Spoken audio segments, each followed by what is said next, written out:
Lunedì 30 gennaio, Santa Martina. È il 30° giorno dall'inizio dell'anno, ne mancano 335 al termine. Il sole sorge alle 7.34 e tramonta alle 17.14.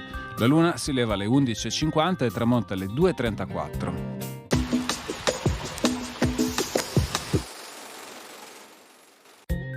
Avviene la regolamentazione per il permesso di imbonire le barene della laguna.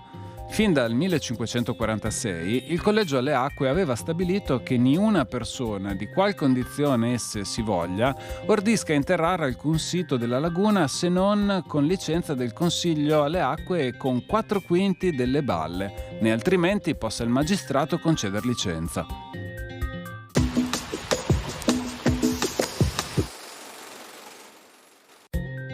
Le previsioni per domani. Permangono condizioni di stabilità, con giornata in prevalenza soleggiata.